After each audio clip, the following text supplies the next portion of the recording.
9 matches remain in our season as we look to start action again coming off of our summer break. The top of the table seems to be out of reach, but good playoff positioning, well, that is not. We've made some moves to bolster. We've made some moves out of necessity, but we have made some moves.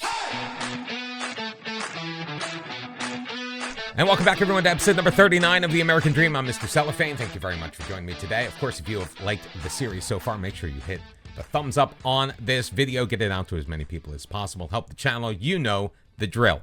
We are currently sitting in 4th place on the table after 19 matches on 30 points. 18 points off the pace being set by Pacific FC. They've got 11 clean sheets so far in league play, and that has been the main difference. But if you look, there's 14 points separating first and second. And second place is still a very real possibility because that is the team we are taking on today. We can move within 1 point of Halifax Wanderers with a victory at home. Before we get into that, we did make some changes to our lineup. One major outgoing player, and that is 30-year-old Dante Campbell. His contract was going to be up at the end of the year. There was interest being shown in him from a couple of different clubs across the league. Ultimately, he decided to move to Calgary FC.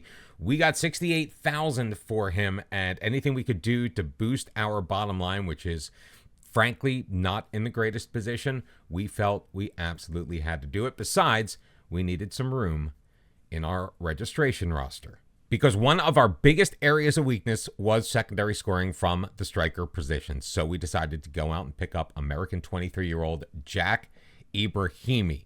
He is perfectly suited for that deep-lying forward role that we actually had to move away from because we weren't getting anything from Kalala, Kane, or Yevon Ryazantsev from that position, with the exception of the last match. As we saw, Ryazantsev picking up a hat trick, but it was just too little too late for us to rest on our laurels. Ibrahimi has a fantastic first touch. He's a great team member, shows leadership on and off the pitch. Passing is decent as well, good anticipation. His off the ball is pretty good. His decision-making ability also is excellent. We have brought him in for the remainder of the season as he's on loan from FC Dallas. We've also decided to dip into the loan market to bolster our backline as well for reasons which I will get to in just a second. Coming in from Calgary FC, 21-year-old John McGuire. He is 6'5", and that's really all we need to know about him. We needed a little bit of extra height and girth in that center position of our back three. We think McGuire is going to do quite the nice job. Part of the reasons why we brought him in when Chi is going to be out for the next couple of weeks as he suffered an injury, pulled groin in the final friendly, heading into regular season action once again. Also, we have lost the services of Lukas Dasovic for the next 2 to 3 months. He fractured his lower leg in training a couple of weeks ago, necessitating just getting somebody else in there. James Griffard, at 34 years old, is starting to decline. We can't necessarily rely on him. We did attempt to re-sign Griffard, whose contract is up at the end of the year, to a non-playing contract. He wanted none of that. He thinks he still has some good quality football in him. He'd be an excellent staff member here, but sadly, he just was not interested. Mohamedou Kane finding himself as the odd man out as we prepare for Halifax Wanderers. It's going to be Ibrahimi and Didier as our strike partner. Noveas is going to back them up at the 10. It'll be a midfield 2 of Isaiah Johnston and Jesse Costa, Castillo and Pertuz on the wings with Noah Abatna, John McGuire making his debut, and Hayden Sargis as our back 3 in front of George Marks in goal. We found ourselves on the wrong end of a 2-0 score the last time we met up, so seeking revenge at home against Halifax. Totally forgot what I was going to say. Early momentum appeared to be going the Wanderers' way, but Vancouver came back, so naturally the first highlight we see is in favor of Vancouver, but the shot over the crossbar, Marks doesn't need to do anything with that. 5 shots so far in the match for the first 15-20 minutes. Not a single one on target until, well, we just got one there. We're absolutely dominating in XG so far, but another opportunity off a free kick just outside of the box. Ray to stand over it. He's got 8 men in the box, and George Marks able to deny him a chance as he went top corner. Marks getting his hand on it, knocking it behind for a corner kick, which Daniels is going to deliver with his left foot near post. Nimick just a little bit too strong on the header. It'll go over the crossbar and out of play. Mark's looking to get things started. We played 25 minutes of this match. Hayden Sargis playing it up for Pertuz. Finds Neves quickly back for Costa, who'll dribble it forward. Juan David Pertuz cutting through the defense, playing it in for Castillo, moving it to his left foot, shooting and scoring. Juan Castillo with his second goal of the season. What a beautifully placed shot past a Vaikla, and it is going to be Vancouver 1, Halifax 0. What a beautiful move off of the goal kick. Pertuz finding Castillo. It was really that last touch to his, pushing it to the outside to his left foot that really made the difference. It opened up a scoring lane, and Juan Castillo able to take advantage. Novias looking to send it back post. Hayden Sargis picking up the clearance into the box. Johnston circles around. Johnston shoots and can't tuck it inside that far post. It'll go out for a goal kick for Halifax. If we can keep this pressure on, I think we will be in good shape, although I am waiting to see Ibrahimi touch the ball. Not a great free kick, if you ask me, from Halifax, as it just trickles in harmlessly on George Marks. He'll roll it out. Maguire playing it ahead. Isaiah Johnston with some space. Novias out wide to the right. He's got Juan David Pertuz getting past Beasley. Another man on him, throwing it in, looking for Didier. Fernandez looks to clear. Castillo gathers it. Ibrahimi with a shot, and that will be deflected by Nimick behind for a corner. So another opportunity for Vancouver FC. We are excellent on set pieces. Can we make it happen? No, not really. As Ray able to clear it. Isaiah Johnson, though, playing it back into the box. Castillo drops it for Johnston, runs into traffic. Canada sending it into the Vancouver end. We have to keep our eye on Canada because he has just been an absolute killer against us. He rescued a late draw for Vancouver a couple of matches ago. And he scored a ton of key goals. Novias with a great shot. We've played 42 minutes. Hayden Sargis can't get his head on it. Noah Botnick can't control his header. That's going to go well off target. 9-6, your shots on goal in favor of Vancouver FC. Couple of opportunities toward the end of the half, but Juan Castillo's goal still holding up as the difference in this match. Vancouver 1, Halifax 0, as we look to get things started in the second half. Kickoff highlight for Halifax. Beasley will just drop it back for Kamara. Ray in the midfield, near side Beasley, intercepted by Hayden Sargis. Ibrahimi, Didier finds Juan David Pertuz up the right wing, in the middle. Ibrahimi looking for Didier. Didier, great pass toward the edge of the box. Johnston, and Ibrahimi picking up the loose ball, shooting it from 20 yards out for a debut goal, and that is why we picked up Jack Ibrahimi. We had brought him in on trial originally before we made the official offer. He played in a friendly. He scored 2 goals on his first 2 opportunities in that first friendly he was in, and we just knew that he was going to be able to find the back of the net when we needed him to. Nimick off of the crossbar, finally able to clear it, is Vancouver. But Halifax looking to pick up a goal to have our lead, and after saying such nice things about him, Jack Ibrahimi commits a foul in the box, which leads to a penalty shot. Small to take it. Marks is there, and he hangs on. So an opportunity in the 52nd minute, and Halifax trying to get another one. Daniels off of the set piece. That's going to skim over the crossbar and out. So they're getting some good chances, but sadly for them, unable to take advantage. Apologize as a fire truck just went by, if you heard that through the microphone. While don't they know we're recording a YouTube video here? Maguire in control. He's got Hayden Sargis up the near sideline. Juan David Pertuz, some space in front of him. Will move it to his left. Costas, Novias, Didier. Was he offside? He was. The flag is up. Would have been the 17th goal of the year for Alain Didier. Unfortunately, it will not count, but we are creating opportunities. So no matter how well Halifax is doing in our end, we are doing equally well, if not better, in theirs, although they have been able to close the gap on the XG. But if you look at the non-penalty XG, that is something that Vancouver FC is still absolutely dominating in this match. Daniels sending it in. Nimick once again missing his shot. We're going to make some changes. Neves is going to come out, and Noah Veerhoven will take his place. Isaiah Johnston, we were a little worried that he might not be 100% match fit.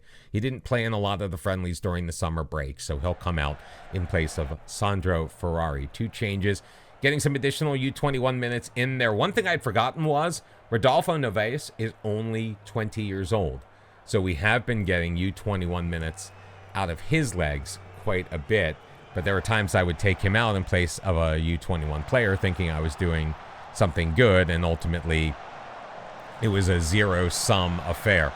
Verhoeven feeding it out wide again for Pertuz. Sargis ahead. Alain Didier taken down inside the box by Cabral, and a penalty opportunity coming up for Vancouver FC. Halifax got one. They could not take advantage. Can Sandro Ferrari take advantage for us? He absolutely can. Vaikla did not know what to do. Caught wrong-footed, just ended up on his butt. Second goal of the year for Sandro Ferrari. Both have come from the penalty spot, and Vancouver FC now cruising with a nice 3-2 victory in less than 10 minutes remaining in this match. Maguire has been pretty solid in the back. We haven't really called his name for anything besides, getting possession of the ball and passing it forward. Daniels with another late set-piece opportunity in the 92nd minute, although he cannot sneak it inside the post, catching the wrong side of the woodwork. And the final whistle will blow. We will end the match with the 3-0 victory. Juan Castillo, Jack Ibrahimi scoring on his debut. Sandro Ferrari adding the nail in the coffin from the penalty spot in the 82nd minute. And a very, very good place to start. More very good news, because I was expecting this was going to start causing a problem, but Alain Didier no longer wants to leave the club. He's happy to stay due to our recent upturn in form. We enjoyed most of the momentum in the match as we headed to Ontario to take on York United, sitting in 6th place at the time. Alain Didier, once again doing Alain Didier things, his 17th of the year. This time, Didier dishing it back. Pertuz, Costa, Vinci, over to Travis, and Jackson Travis just inside the near post makes it 2-0 Vancouver. York United with a late push. Great first touch by Carr, putting it past Marks to have the Vancouver lead, but ultimately we would remain victorious. 2-1 your final score. Back-to-back victories coming off of our summer break. Sadly, we couldn't have the magic continue in our trip to Valor FC. Herrera missed a penalty in the 5th minute, but he made us pay with another set piece in the 55th. 1-0 your final score. Only 6 shots on goal for Vancouver. The run of play went Valor FC's way for most of the match, to be fair, even though we did somehow find a way to dominate in possession without really having the ball all that much. I don't know how it works. Luckily for us, our next match was against the worst defending team in the entire league. Sitting at the bottom of the table, Atletico Ottawa, and Novaes with the shot. Cisse made the initial save, but Johnny on the spot was, you guessed it, Alain Didier, putting Vancouver up 1-0. Atletico Ottawa, though, on a beautiful play in the box. Dumas across for Salter to equalize this match at 1. But about 15 minutes after that, Alain Didier, once again, Castillo playing it in for Didier, beats Cisse to give Vancouver a well-deserved 2-1 lead. Our final BC derby of the year was a fairly even affair through the first half, but a bad penalty on Noah Botna means J-Man was able to slot home a pretty easy penalty. He would add a second. Beautiful pass in the middle from Patterson, beating George Marks. Specific to Vancouver 0. Now we started to throw the kitchen sink at them, and, well, it paid off as Ibrahimi picks up his second goal of the season in the 68th minute to have the Pacific lead, and then a well-earned penalty in stoppage time, slotted home by Rodolfo Novaes to earn the 2-2 draw in what could be a potential playoff matchup, hopefully in the final, but we shall see. Still a lot of football to play between now and then. I don't know what it is, but when it comes to Forge FC, we just can't get out of our own way. They take the lead on a beautiful shot, top bins from Silva to make it 1-0. Juan David Pertuz would pick up a pair of yellow cards in the first half, gets sent off. Although Alain Didier, chipping the goalkeeper, was able to equalize this match at 1, but a bad penalty given up led to a Cosme conversion. 2-1, and then in the waning moments of the match, off of the corner, Cosme laying it back for Briere able to put it past marks from just outside of the area. 3-1, your final score. Alain Didier scoring again is fantastic. He really seems to have found his scoring boots again since he realized he did want to stay at the club, but sadly, we just could not overcome the hurdles we created for ourselves. Luckily for us, there is Calvary FC to help us rescue our form. Schiavone, great crossover, knocked away by Carducci, punched out because he was off his line. Costa able to drill it home, and Noveas would add one from the penalty spot in the 55th minute. Seems to be a very popular minute for penalties in recent matches. 2-0 your final score, holding Calvary to 0 shots on goal in the entire match. We dominated in possession. It was really Vancouver FC in this one from start to finish. Neither the board nor the fans thought that we could travel to Halifax and pick up a victory, and sadly, they were correct. Small putting a header past marks to give them a 1-0 lead. Van Ray with the ball, working it around the outside, taking it deep, throwing it back post. Another back post header for Small. He's got 2 in this match. Halifax beating Vancouver 2-0, even though Halifax was down. After that, 2-10 men, we just could not break through. Shots on goal fairly even. We just could not find the target in this match. And even worse, we lost Jack Ebrahimi to an injury in the 6th minute of stoppage time as we get ready for our final match of the season. Sadly, a second-place finish will not be in the cards. We find ourselves 7 points behind Halifax with just the 1 match left to play. A slight edge over Forge FC, so if we are able to beat York United in the final match of the season, we will secure 3rd place and at least get that preliminary round bye in the playoffs. But we are going to have to win at least 2 matches to be crowned champions for the 2nd consecutive year, and it's going to be a tough row to hoe. But we also, in our own little way, have bigger fish to fry. Apparently, we've only played under 21 players, 1,723 minutes in our first 27 matches, which means we need 277 minutes out of U21 players in this match in order to avoid disqualification from the playoffs. So we are naturally making some changes to our lineup to incorporate as many U21 players as humanly possible. 4 to be exact, which should give us, if they play the full 90 minutes, 360 minutes, and everything should be fine as long as this is calculating properly. It's going to be George Marks in goal, a back 3 of Noah Abatna, John McGuire, and Wen Chi, U21. Juan Castillo is going to get the start as our left wing back. Sandro Ferrari, U21, getting the start on the right-hand side. That is partly necessitated by too many yellow cards being picked up by Juan David Pertuz, who is unavailable for this match. Our midfield duo, both U21 players in Robert Colson, who became a couple of matches ago the youngest player in Vancouver FC history at 16 years, 320-something days. He's going to be joined by Rodolfo Novaes. It's going to be Noah Verhoeven at the 10, and our strikers today are going to be Yevhen Ryazantsev and Alain Didier, because Jack Ebrahimi is unavailable. He suffered a groin strain in the 2-0 loss to Halifax Wanderers. We talked about that just a couple of minutes ago, and he will not be available for this one. So we are submitting our team and hoping for the absolute best. We come into this match with a slim 1-point lead, holding on to 3rd place over Forge FC. If we win today, it doesn't matter what Forge does. We will be the 3rd place team. If we draw, then we need Forge to draw or lose in order for us to retain that 3rd place spot. We can finish no worse than 4th on the table, but a 4th place finish puts us in that preliminary round of the playoffs. We want to skip that and take on the winner in order to get to the... Is it the semifinal or the playoff semifinal? I don't remember. Ferrari to throw it in, getting it back from Colson, throwing it back post. He's got Castillo, chipping the keeper. It's over McLean, and it hits the crossbar and will be cleared. As long as we get the early opportunities, I'm going to be a happy camper. Ferrari, once again, along the near sideline. Colson in control.